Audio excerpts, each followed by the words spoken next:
Welcome into the Boardroom Podcast. I am Ward 6 Alderman Ben Piper. I'm Chad Wicker from Ward 4 in the great city of Hernando. The great city of Hernando. That's right. Mississippi's front porch. That's right. That's right. Home of the Tigers. How's it going, Chad? What's up? I'm doing good. Just, this time of year, school has started back, so just kind of wide open. I mean, you got, I'm coaching a flag football team, a soccer team, board meetings and What is golf tournaments. And the flag football teams are always Tigers. It's like, yeah, I'm the Blue Tigers this year. you're the Blue Tigers. All right. Yeah. Soccer team, what's y'all's team name? There's always a big Blue Sharks. discussion. The Blue Sharks. All right. So we got a blue theme going. Yeah, blue's my favorite color, so I always, if blue's Okay. available, I try to get blue. I got you. And so I told the guys, we're going to be blue. We have blue jerseys. What Okay. do you want? And they all decided the Sharks. Sharks is a good name. Sharks is a good name. We are also I'm coaching my 8-year-old 8U daughter's soccer team. She's 6, but it's 8U. And they want to be the Dolphins. There you go. So we're kind of we got all the aquatic creatures covered here on the podcast. Well, the girls usually are mermaids or princesses or sharks or. It was it was an adventure because you're right. Usually it's like, let's be the sparkly unicorns. Let's be the whatever. And this year, the 4 that were voted on by the team it was the puppies, the cats, the polar bears, or the dolphins. And I was like, if we get to be the polar bears, There you go. in the hottest hottest time of the year, we can be the polar bears. But we ended up being the dolphins. So that was a pretty good one. Pretty good one. We kind of got talking about the weather. We a couple of weeks ago, or I guess about 10 days ago, it started cooling down. I thought we were maybe done with the summer, but yesterday was a rude awakening. Brutally hot. It's been brutally hot for sure. I know there's a lot of there's charity golf tournaments going on. The St. Jude Classic, St. Jude Championships going on this weekend. A lot of people out there at that. I didn't realize this. It's the only philanthropic golf tournament that the PGA Tour has. Really? Okay. Only one. So I didn't know that either. They've raised about they said $74 million has been raised for St. Jude over the course of the tournament, over the 50+ year history of the tournament. So definitely a good place to take the family. Go out there on Sunday, Championship Sunday. It'll be nicer, I think. But yeah, well, I don't know, if you've never Friday, been Saturday, watching a professional golfer hit a golf ball is amazing. The way they're able to control it and the distance they get on it's amazing. It's a good time out there. There's not a ton of shade, so bring an umbrella and bring plenty of water if you do go out there. If you're listening to this on Friday or Saturday, there's still some tournament left to get out there. But what you want to jump into first?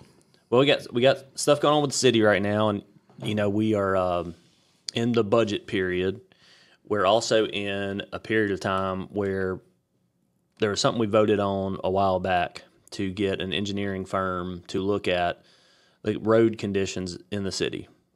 And essentially what they do, their methodology for it is they drive these streets and they grade them on a scale of 1 to 10.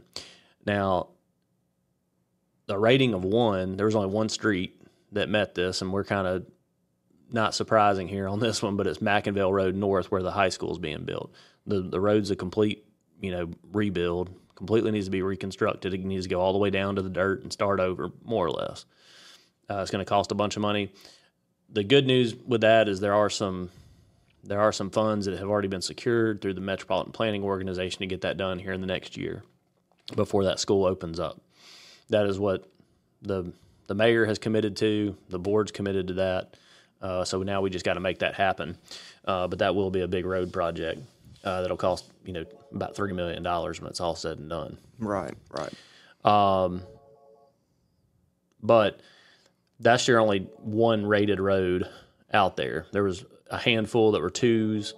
Then there was a bunch of 3s and 4s. The 10s are the ones that have probably been overlaid here in the last couple years by this board. But there's a method to the madness, I guess, now that if an alderman brings up a road, hey, this one really needs to be paved, we can at least look at a third-party objective source that says, hey, you know what? Yeah, it's pretty bad. Time to get it done. Or they look at it and say, hey, it actually, could just be kind of patched and, deal with it that way. So there's little bit of method to the madness, I guess, as we're going forward.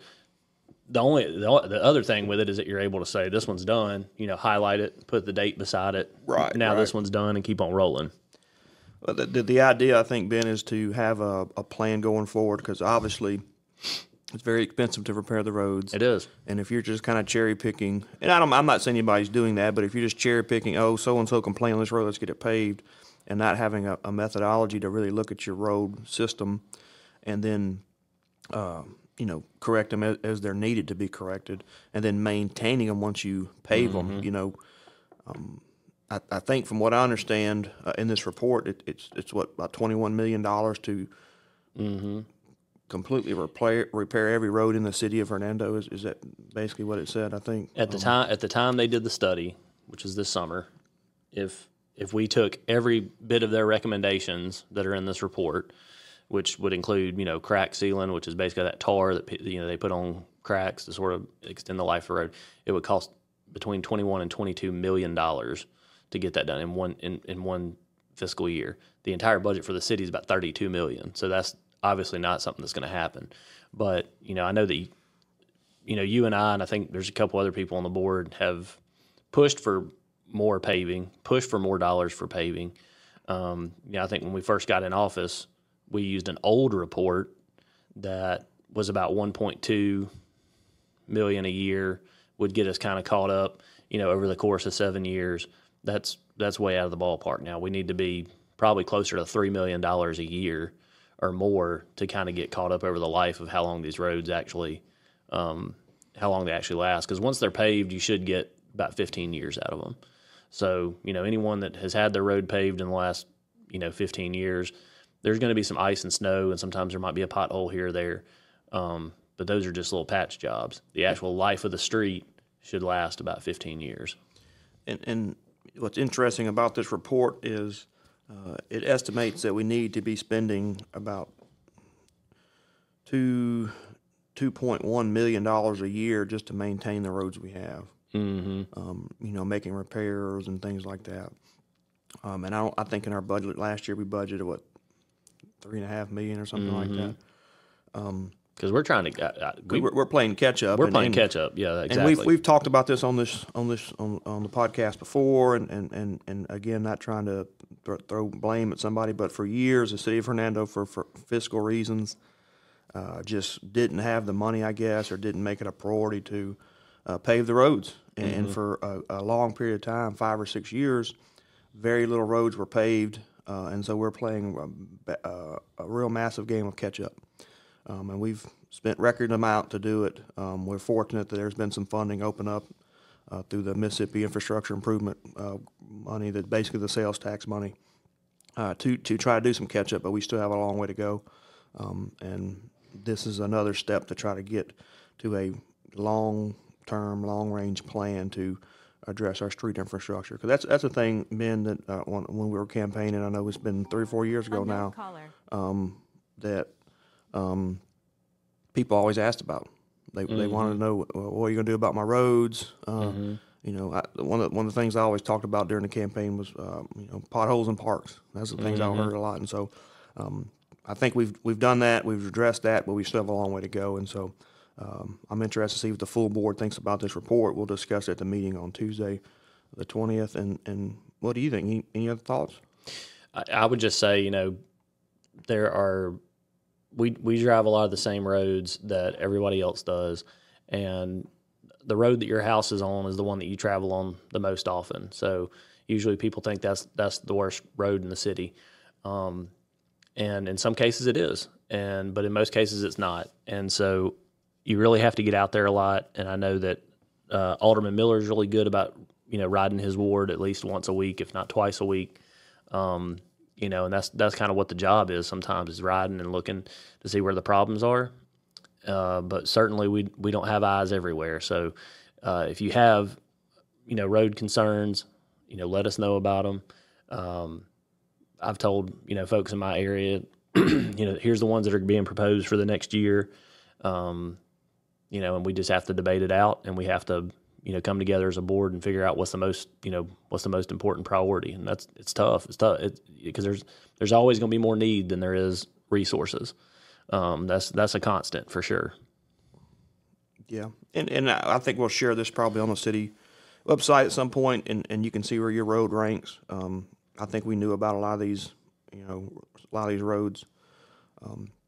Like we knew about McIngvale need to be repaved. That's already in a plan to do that. There's some other roads that we already have going to get this fall that's addressed on these. Some of the ones that are more have more issues than others. It will say that most of our roads fall into the fair to good category, the 5 or 6. The majority of the roads in Hernando.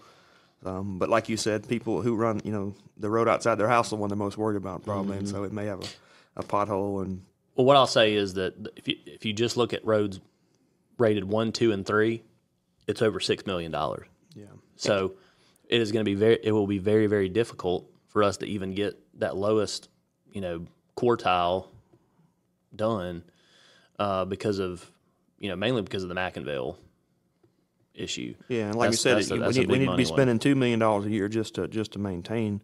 Then on top of that, we need to be repairing with, like you said. I think the McIngvale roads almost $4 million. I think now. Yeah.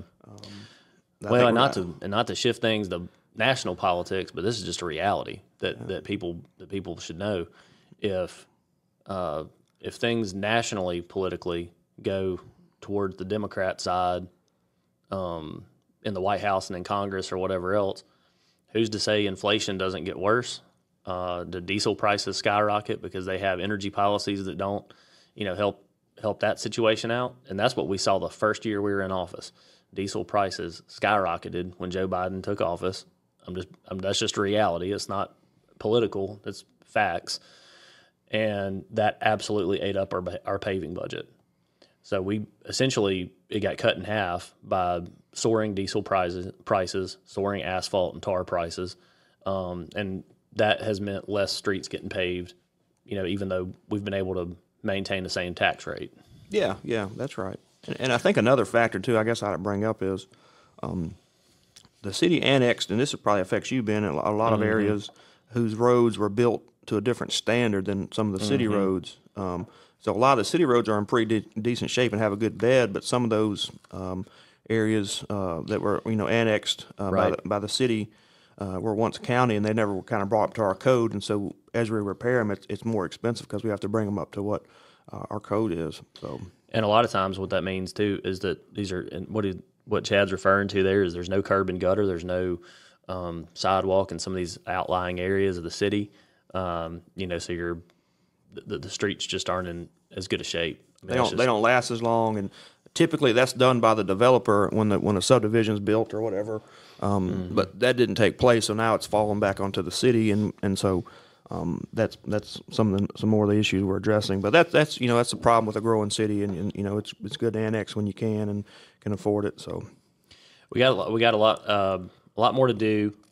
We'll be talking through the budget process. As we speak of the budget, the mayor did, and our city clerk sent out a proposed budget, at least a portion of it. I think Public Works, we still haven't, in the utility fund, we still have not seen that one just yet, but I'm assuming we're going to be getting it before Tuesday's meeting. August 20th is when we'll meet again. But, in this budget proposal that the mayor sent, so this is kind of how this process works. The department heads meet with the mayor and, give them a list of what they're needing for the next fiscal year, what they would like to get. The mayor essentially gets with the city clerk and they compile a budget. They also get with Jeff Fitch and the tax assessor's office to see, is there going to be an increase in revenue from a property tax standpoint? Not that taxes are going up, but just as the town develops, there's more property tax that gets collected. And there was about a 2% increase for the city of Hernando from property tax revenues. Jeff did tell me, I was with him the other day, and he said there were some cities that actually had declines in property taxes in DeSoto County, which he said is very unusual, but that Hernando is kind of conservatively growing and doing a good job managing things. So that's why we saw a slight increase there. So that is a little bit more that we can work with. And sales tax numbers have continued to go up a little bit. I think it's a single digit growth, but still something positive. So with all that being said, I think the mayor proposed a 5% pay raise for every employee, and there's some other pay raises in there for specific employees that are greater than that. Some additional resources, some medics to staff a third ambulance is in there. We have the third ambulance; it's ready to go. We just need more people to get it up and running 24/7, 365, which is a big expense. So this kind of begins the negotiation process between the board and the mayor to say, does all this stuff work? How exactly is all this, going to play out? Do we need a larger rainy day fund? What exactly are we going to be doing here? So we'll start having meetings. Essentially he made a proposal for the general fund part of the budget. And basically Hernando has two different funds. You have the general fund, which is all the general expenses. That's where your property taxes goes, things like that. Mm-hmm. Then an enterprise fund, which is a utility fund. So when you pay your water bill, that money goes there. That's two separate accounts, basically. Mm-hmm. And so he hasn't turned in, or he hadn't sent us the proposal for the utility fund. But the general fund is the bulk of our money, the bulk of our revenue there from property taxes. Sales tax goes there. That's where we pay all our bonds. A lot of that money comes out of there, pays all the employees.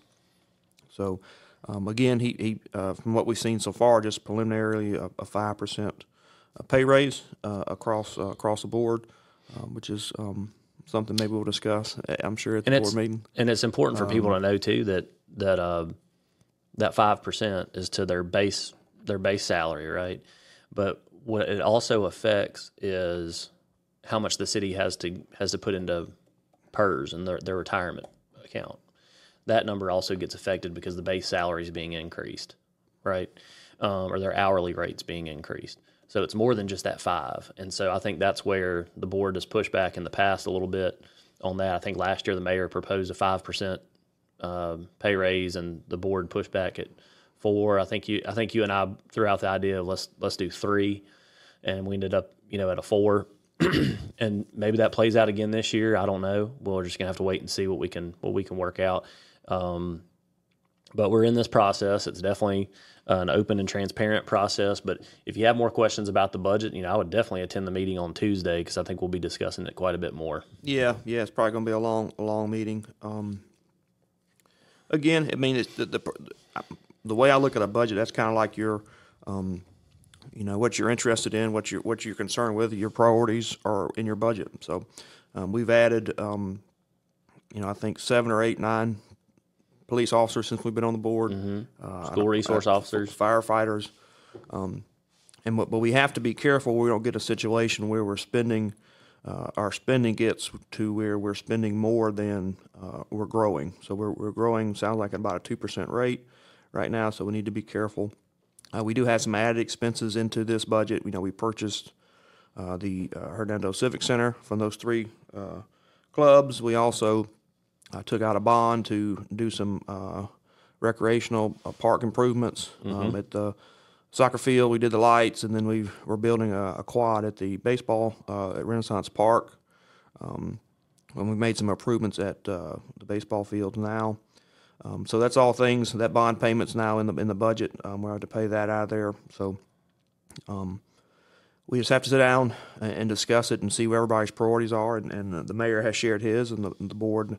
It's time for the board to share ours. Ben, it's probably the most important thing we do as a board of aldermen is set the budget, set the millage rate, and go from there.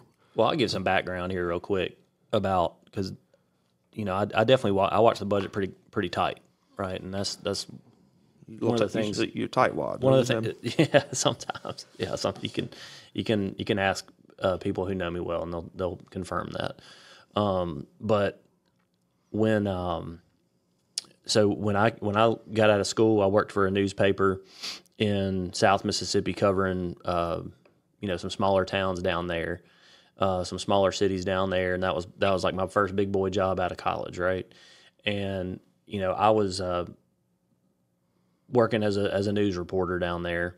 Got out of the news industry because it just was not my thing at all. Definitely did not like some of the pressures from that job, but and the financial pressures more than anything else, because those jobs do not pay well. But in working in that industry, I saw where there was a couple of cities that I covered that had massive budget shortfalls, and it led to dozens of people losing their jobs with the cities where they worked. City of Lumberton, City of Petal, and it was all tied to a lot of economic conditions that couldn't have been figured out or whatever else. But more than anything, it came down to, the mayor and the board set this budget up, and if you are wrong in how you project this budget out, payroll is about 70% of any city budget. All right, so if you are off, by whatever percent, there aren't a whole lot of places to cut other than payroll, and so that's why a lot of times when we're doing budget setting and we're asking hard questions and asking to say, hey, can we move this percent down a little bit? Can we move it? Can we move it a couple numbers down? Can we push this down? Push this down? We need to hire a rainy day fund. We're trying to protect the jobs of police officers and firefighters. We're trying to. That's where I come from, right? Yeah. It's not that we're trying to hoard some big old cash fund over here, for a rainy day. It is. We're trying to protect the jobs that folks have, to make sure the city can run efficiently if there is some kind of economic downturn. And we're making a lot of projections too, Ben. So like, we don't have that money that Jeff Fitch said we're going to have. Whatever I can't remember what it is, X amount of millions of dollars, and we don't have the sales tax money. We're just projecting that people are going to pay their taxes and people are going to continue to spend. And I think I've talked about this with you. If there was ever something that would happen to, maybe a tornado came through or something happened with Walmart and Kroger, the city of Hernando financially would be in a bad spot because we get so much of our sales tax derives from those two places. And so it's just, I think we both come from the conservative, maybe fiscal side of it, and I would rather, have a bunch of extra money left over at the end of the year instead of, barely making it. My wife's not like that. She likes to, spend it as soon as it comes in. So we have the same issue at home. But again, you're talking about, would an employee rather get a 3% pay raise and not have to worry about losing their job if something was to happen further down? Again, we're kind of in a strange economic time where, right, unemployment's low, but inflation's high, and interest rates may possibly be cut again. So you don't really know what's going to happen with that. There's talk at the state level about cutting the grocery tax, which I think could affect Hernando quite a bit. So these are all unknown things that we have to think about and consider when we're addressing, a $45 million budget at the end of the day. I think it's total expenses and everything. So it's one of those situations where everybody's going to look at it differently. Everybody has different values and different principles they want to set when they hit a budget. And I believe firmly in. I know there's people out there that say you can't run government like a business, and to some degree I agree with them. But when it comes to budget setting, you absolutely can, because you have to say sometimes, look, we cannot add people in this certain department or whatever else, because if we do, it's going to put other people, at risk potentially, because we don't necessarily know. It's not like we can go out there. It's not like we have a sales team, right, that can go out, and we do have people that go out there and do economic development and try to add new businesses, and that can increase your tax base, all those sorts of things. So that's your revenue creating stream there.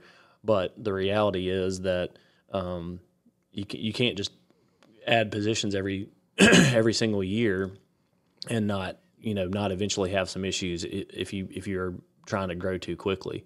I think that we've been very fortunate to grow conservatively, and we've done a good job of budgeting, so that hasn't become an issue. Don't want people to think there is a financial issue out there. Yeah, there's not. But we do have to budget conservatively for those reasons, because we want to be able to say, hey, look, if there's some sort of downturn that comes, or we get handed something by the legislature that flips a formula on its head, that we'll be prepared for it.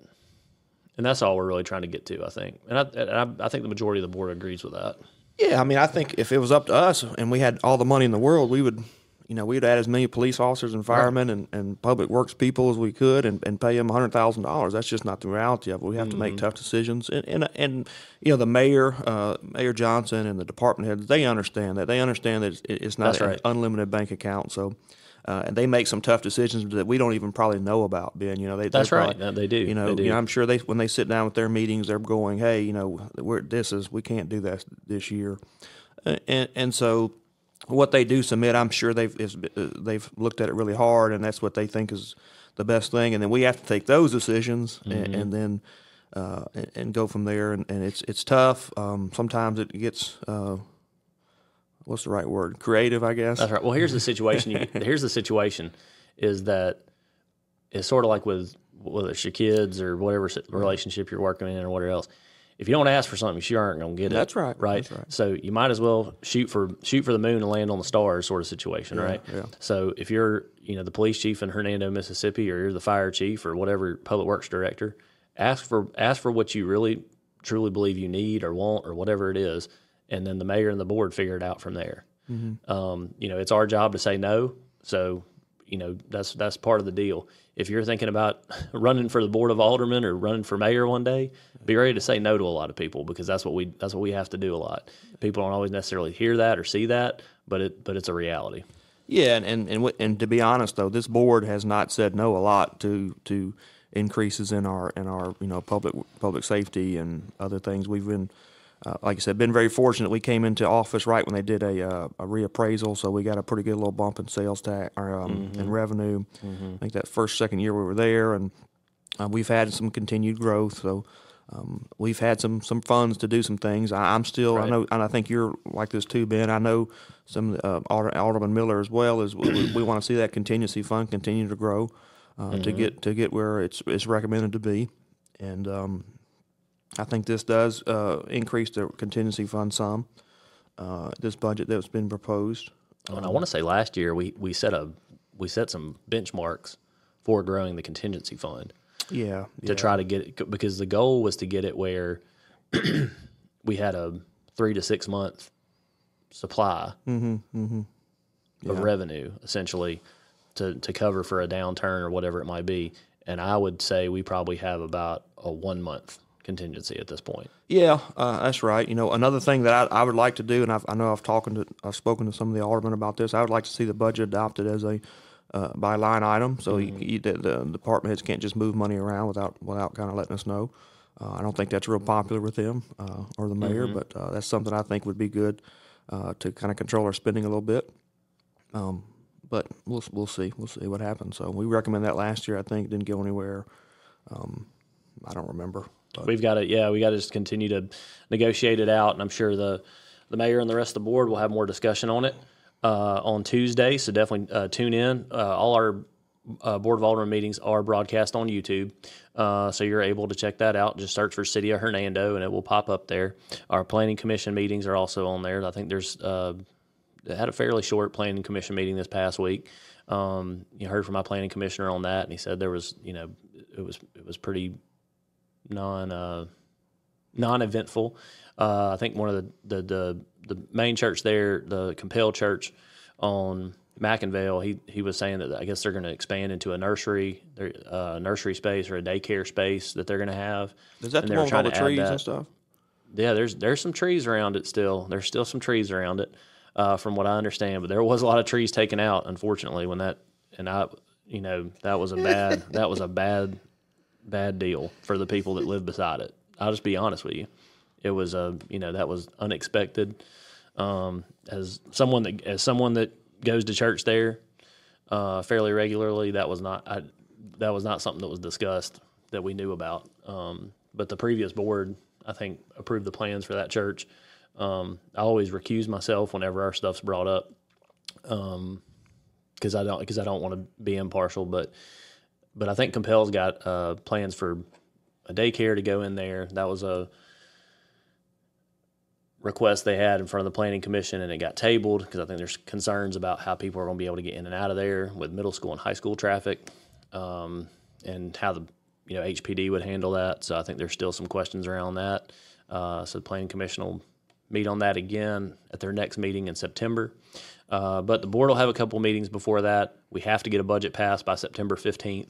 So our August 20th meeting and then our September, I believe, 3rd meeting after Labor Day will be pretty crucial. Yeah, and we typically have, maybe a special call meeting to talk about budget. And I think usually the mayor has the department heads come in and kind of explain their increases or whatever. So, that's right. We'll see. That's the... I just saw it's like we're getting an 8% increase for the dispatchers here. I have to find out what that is. Right. I think it said that to make their salaries more competitive. So we'll have to look and see what the turnover is in that department and see if that's been an issue. So a lot to look at, lots of numbers. Have If we- you like numbers, attend the meeting on Tuesday and you can hear a Talking lot about more infrastructure and stuff. Yep. Have we mentioned the roundabout on here yet? We do have some roundabouts that are coming. We got some roundabouts. We have one roundabout that's coming for sure. Yeah. To McInville and Holly Springs, and I think that one's one of the ones that people see the most logical sense in. So we had the one that's opened up at Oak Grove and 51. That's right. It's open and running. We're going to be in the process of constructing one at Holly Springs and in McInville. the big curve there. I'm not aware of any other ones going to be anytime soon. So. One thing that people ask about it is, how are these cheaper? They're like, they have to be more expensive. So when you talk about the electrical maintenance and the maintenance on traffic signals, that's where the return on investment kind of gets skewed. You don't really have as much maintenance cost on a roundabout long term, and that's one of the things that. The power goes out, the roundabout still works. Correct. And they're safer. That's the cost is, I think, about to install one's about the same. Maybe a light's a little cheaper, but the long run is cheaper for a roundabout. But the safety factor, I think, is what I keep hearing from engineers and things, that you don't have the T-bone wreck because there's not a intersection where people are crossing, and so you may have fender benders, but you're not going to have that high velocity, deadly T-bone wreck. So I think that's the thought process behind them, and I think they've become very popular, not just in here, but all across the country. I think they're the new device that you'll see all over. I know there's some speculation about something at Green Tea in 51 or Green Tea in McInville. Those are distant plans. That may be 5-10 years down the road. I'm not saying they're not needed, but there's no funding for them. So that's going to be a long-term plan. So Green Tea in McInville is really the one that is a major issue. As the high school traffic count will increase that intersection. I know that I don't know if anyone from MDOT listens to our podcast, but if they do, we desperately need to look at that intersection. It's definitely a dangerous one. I've already had 24 wrecks there, if not more, and some people that were critically injured. I believe Ben didn't the mayor? I can't remember at the board meeting. He kind of surprised and said he had just talked to the MDOT lady or whatever, and that they were going to do some type of study or something. I think they had the possibility of having some money to get it engineered or to do a study. I'm not sure where that's been left. I haven't seen anything additionally on it.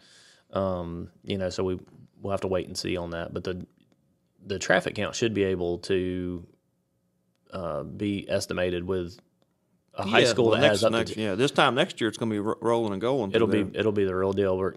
Undoubtedly, you're going to have police at that intersection once the high school opens up next fall. We may just have to put a traffic device or something there in the meantime till. I know, but there's been some signage that's gone up, and I think there's been some right-of-way clearing and that kind of thing. There have been a couple street lights that we've been able to get added, but it's still a dangerous intersection. People need to try to avoid it if they can, if there's ways that you can avoid it. If you can't avoid it, just be really careful when you're going through there. Yeah.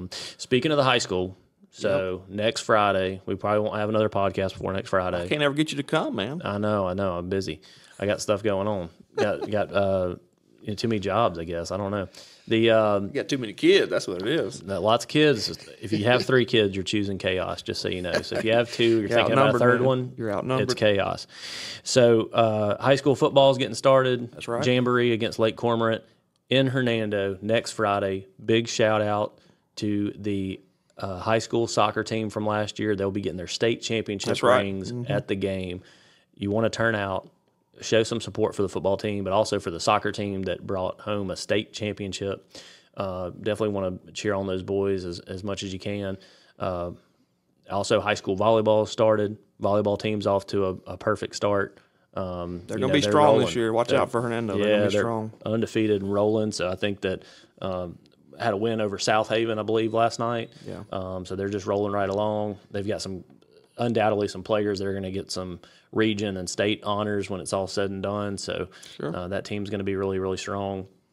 So congratulations to them on a great start. Congratulations to the soccer team again on that state championship and for getting your rings this weekend. Or next weekend. That'll be a fun event for everybody. So come on out for that on the 23rd. Anything else you got, Chad? And I do need to point out the high school golf team, Hernando High School golf team, is having a scramble out at Tunica National. I think the deadline for it is coming up if you were trying to add a team or getting a whole sponsor or any of that kind of thing.